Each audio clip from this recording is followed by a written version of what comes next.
Assalamualaikum warahmatullahi wabarakatuh. Selamat pagi semuanya. Perkenalkan, nama saya Muhammad Maulana Firdaus dengan nomor NIM 231120002710. Kali ini kita akan belajar tentang harga pokok produksi. Up dengan rumusan masalah. 1. Metode apakah yang digunakan dalam menentukan harga pokok produksi pada perusahaan F? Yang kedua, bagaimanakah cara perhitungan harga pokok produksi perusahaan F? Sebelumnya, harga pokok produksi itu apa? Harga pokok produksi adalah biaya yang dibebankan ke unit yang diproduksi dalam suatu periode akuntansi yang berfungsi untuk memungkinkan perusahaan untuk menilai profitabilitas bisnis dan juga sebagai dasar penentuan strategi perusahaan. Jadi, harga pokok produksi digunakan oleh perusahaan untuk mengetahui laba atau ruginya suatu perusahaan dalam menjalankan bisnis, dan juga sebagai acuan dalam menentukan harga pokok barang yang akan diperdagangkan atau dijualkan. Rumus harga pokok produksi: persediaan awal ditambah biaya produksi yang terdiri dari biaya bahan baku, biaya tenaga kerja langsung, dan biaya overhead pabrik dikurangi persediaan akhir. Metode penentuan biaya produksi. Ada 1. Full costing. Full costing merupakan metode penentuan biaya produksi yang memperhitungkan semua unsur biaya produksi ke dalam biaya produksi, yang terdiri dari biaya bahan baku, biaya tenaga kerja langsung, dan biaya overhead pabrik, baik yang berperilaku variabel maupun tetap. Biaya produksi yang dihitung dengan pendekatan full costing terdiri dari unsur produksi ditambah dengan biaya non-produksi, yaitu biaya pemasaran dan biaya administrasi dan umum. Jadi, di dalam metode penentuan biaya produksi full costing, semua biaya diperhitungkan, baik itu biaya bahan baku, biaya tenaga kerja langsung, dan biaya overhead pabrik yang bersifat variabel maupun tetap. Selanjutnya, ada metode variable costing. Variable costing merupakan metode penentuan biaya produksi yang hanya memperhitungkan biaya produksi yang berperilaku variabel ke dalam biaya produksi, yang terdiri dari biaya bahan baku, biaya tenaga kerja langsung, dan biaya overhead pabrik variabel. Beda dengan full costing tadi. Kalau full costing semua biaya dimasukkan, namun di dalam variable costing hanya biaya produksi yang dimasukkan itu biaya bahan baku, biaya tenaga kerja langsung, dan biaya overhead pabrik yang sifatnya variabel. Data perusahaan. Nama usaha perusahaan F, alamat Desa Langon, Kecamatan Tahunan, Kabupaten Jepara, jenis usaha mebel, hasil produksi barang furnitur, jumlah karyawan 4 orang, jangka waktu observasi 16-23 April 2024, untuk persediaan menggunakan metode FIFO atau First In First Out. Beberapa kegiatan yang dilakukan perusahaan F yang berkaitan dengan kegiatan produksi mebel pada perusahaan F antara lain: 1. Membeli bahan baku dan bahan penolong. 2. Memakai bahan baku dan bahan penolong. 3. Membayar upah tenaga kerja. 4. Menjual atau mengirim furnitur ke pelanggan. 5. Membayar ongkos angkut atau biaya transport. Studi kasus transaksi perusahaan F. Pada tanggal 16 April 2024, Bapak Ismianto selaku pendiri perusahaan F memiliki persediaan bahan baku untuk membuat mebel, yaitu 2 meter kubik kayu jati dengan harga perolehan Rp1.560.000. Berikut ini transaksinya. Pada tanggal 16 April 2024, menerima pesanan SB model 17 dari CV Baba & Co sebanyak 10 pieces dengan harga Rp1.300.000 dengan nomor SPK nomor 13. Pesanan sampai tanggal 23 April 2024. Jadi, ini perusahaan F mempunyai SPK surat perintah kerja untuk membuat SB model 17 sebanyak 10 pieces dengan harga Rp1.300.000. Pada tanggal 16 April 2024, perusahaan F membeli bahan baku berupa kayu jati sebanyak 4 meter kubik dengan harga perolehan Rp1.530.000, total Rp6.120.000. Kemudian pada tanggal 17 April 2024, membeli bahan penolong berupa paku tembak F25 2 pak, per paknya Rp25.000, sekrup 3 cm kepala kecil 1 dus per dusnya Rp80.000, sekrup 1,5 kepala kecil 1 dus per dusnya Rp45.000, lem epoxy 2 set per setnya Rp136.000, dan lem DN 2 kilo per kilonya Rp19.000. Kemudian tanggal 18 April 2024, memakai bahan baku berupa kayu jati sebanyak 5 meter kubik untuk membuat pesanan dengan SPK nomor 13. Di sini kita memakai bahan baku. Perusahaan F memakai bahan baku sebanyak 5 meter kubik kayu jati. Karena kita persediaannya menggunakan metode FIFO, maka kita menggunakan kayu jati dari persediaan terlebih dahulu, yaitu 2 meter kubik yang harga perolehannya Rp1.560.000 dan ditambah dengan 3 meter kubik yang harga perolehannya Rp1.530.000 yang perusahaan F beli tadi pada tanggal 16 April 2024. Kemudian tanggal 18 April 2024 memakai bahan penolong berupa lem epoxy 2 set, lem DN 1 kilo, sekrup 3 cm kepala kecil kita estimasikan Rp20.000, paku tembak F25 Rp15.000.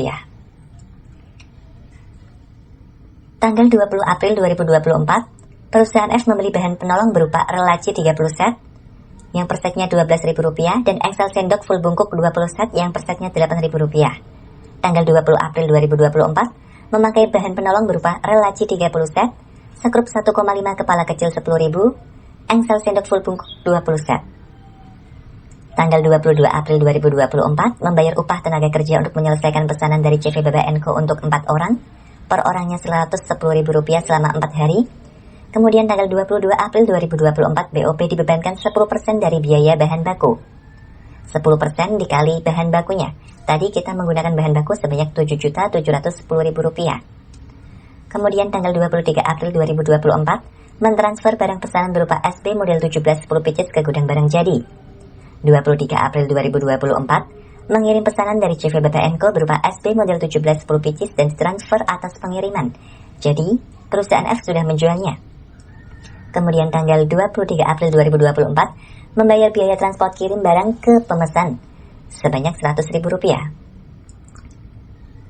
Berikut ini jurnalnya. Tanggal 16 April 2024, perusahaan F membeli kayu sebanyak 4 meter kubik dengan harga perolehan Rp1.530.000. Karena perusahaan F bergerak pada bidang furnitur atau bidang mebel, maka persediaan bahan bakunya kayu. Dan di sini kita debit persediaan bahan baku dan kreditnya kas sebanyak Rp6.120.000. Kemudian tanggal 17 April 2024, perusahaan F membeli bahan penolong yang terdiri dari F25 2 pak kali Rp25.000, sekrup 3 cm 1 dus Rp80.000, sekrup 1,5 1 dus kali Rp45.000, lem epoxy 2 set kali Rp136.000, dan lem DN 2 kilo kali Rp19.000. Karena semua ini bahan penolong, maka debitnya persediaan bahan penolong dan kreditnya kas sebanyak Rp485.000. Tanggal 18 April 2024, perusahaan F menggunakan kayu sebagai bahan bakunya, maka bahan bakunya akan berkurang.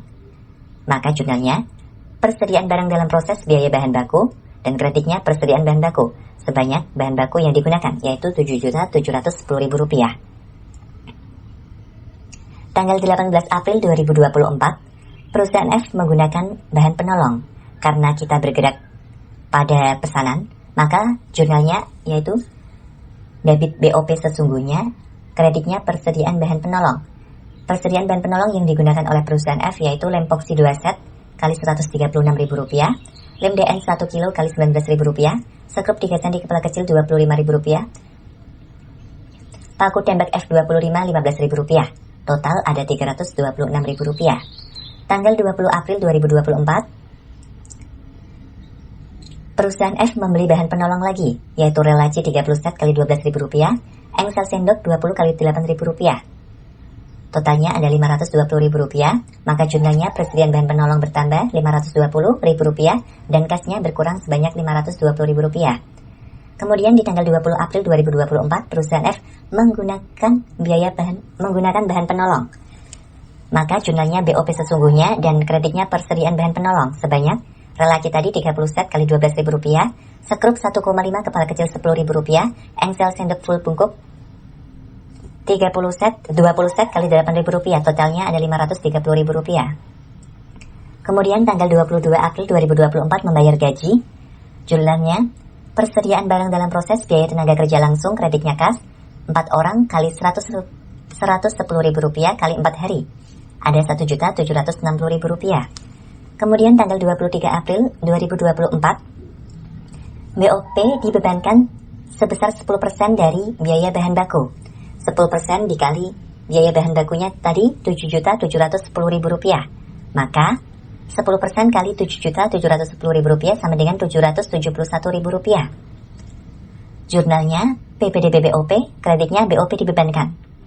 Kemudian tanggal 23 April 2024 mentransfer produk jadi ke gudang barang jadi. Jurnalnya persediaan produk jadi perusahaan F bertambah di sebelah debit sebanyak Rp10.241.000. Dan kreditnya persediaan barang dalam proses biaya bahan baku sebanyak Rp7.710.000. Persediaan barang dalam proses biaya tenaga kerja langsung sebanyak Rp1.760.000. Dan persediaan barang dalam proses biaya overhead pabrik sebanyak Rp771.000. Kemudian tanggal 23 April menjualnya, kas bertambah dan penjualan bertambah sebanyak, harga jualnya tadi berapa? Rp1.300.000 dikali 10 pieces, jadi Rp13 juta. Kemudian tanggal 23 April juga membayar biaya angkut atau biaya ongkos kirim, BOP sesungguhnya dan kas sebanyak Rp100.000. Dari data di atas, dapat diperoleh informasi biaya-biaya terkait kegiatan produksi SB model 17 sebagai berikut. 1. Biaya bahan baku sebanyak Rp7.710.000. 2. Biaya tenaga kerja sebanyak Rp1.760.000. 3. Biaya overhead pabrik sebanyak Rp771.000 taksirannya. Total biaya produksi Rp10.241.000. Dari sini kita sudah tahu bahwa perusahaan F menggunakan metode full costing untuk menentukan harga pokok produksi yang meliputi biaya bahan baku, biaya tenaga kerja langsung, dan taksiran biaya overhead pabrik. Perhitungan harga pokok produksi. Total produksi SB model 17 yang dihasilkan jangka waktu 16-23 April 2024. Produk jadi 10 buah. Produk dalam proses per 23 April 2024 kosong. Total produksi SB model 17 10 buah. Harga pokok produksi sama dengan total biaya produksi dibagi dengan total produksi SB model 17. Maka harga pokok produksinya sama dengan Rp10.241.000 dibagi 10 buah sama dengan Rp1.024.100 per buah. Perhitungan harga pokok produksi. Unit ekuivalensi. Unit ekuivalensi adalah jumlah unit produk yang mampu dihasilkan perusahaan dengan menggunakan total biaya yang dikeluarkan. Rumusnya, unit ekuivalensi sama dengan produk jadi ditambah kurung buka, produk dalam proses dikali persen tingkat penyelesaian. Laporan harga pokok produksi perusahaan F periode 16 ya, ini bukan 15, 16 sampai 23 April 2024. Data produksi dimasukkan dalam proses 10 buah, produk jadi yang ditransfer ke gudang 10 buah, dan jumlah produk yang dihasilkan 10 buah. Biaya ada biaya bahan baku, biaya tenaga kerja, dan biaya overhead pabrik. Jumlahnya, biaya bahan baku Rp7.710, biaya tenaga kerjanya Rp1.760.000, dan biaya overhead pabriknya Rp771.000. Unit ekuivalensi, tadi rumusnya, produk jadi ditambah persen tingkat penyelesaian dikali barang dalam proses. Karena barang dalam prosesnya tidak ada, maka dikali 0. Dan tingkat penyelesaiannya kita buat, perusahaan F buat 100. Karena pesanan sudah selesai semua. Unit ekuivalensinya sama dengan 10. Dan biaya persatuannya, untuk biaya bahan baku, maka jumlah dari biaya bahan baku dibagi hasil dari unit ekuivalensinya. Rp7.710.000 dibagi 10 sama dengan Rp771.000. Begitu juga untuk biaya tenaga kerja langsung Rp1.760.000 dibagi 10 Rp176.000, dan taksiran biaya overhead pabriknya Rp771.000 dibagi 10 sama dengan Rp77.100, dan totalnya ada Rp1.024.000, Rp1.024.100 per buah atau per pieces. Perhitungan biaya, harga produk jadi yang ditransfer ke gudang 10 kali Rp1.024.100 Rp100 sama dengan Rp10.241.000. Harga pokok persediaan produk dalam proses kosong dan jumlah biaya produksi yang dibebankan Rp10.241.000. Dengan harga pokok tersebut, perusahaan F dapat mengetahui laba kotor yang diperoleh dengan perhitungan sebagai berikut. Laba kotor sama dengan harga jual dikurangi harga pokok produksi. Harga jualnya 10 dikali Rp1.300.000 sama dengan Rp13 juta. Harga pokok produksi 10 kali Rp1.024.100 sama dengan Rp10.241.000. Maka Rp13 juta dibagi Rp10.241.000 sama dengan Rp2.759.000. Ini sudah ketemu ya laba kotornya. Berikut ini foto kegiatan perusahaan F selama pembuatan produksi SB model 17. Di sini perusahaan F sudah menggunakan bahan baku berupa kayu dan bahan penolongnya berupa lem dan sudah bentuk box ya ini ya.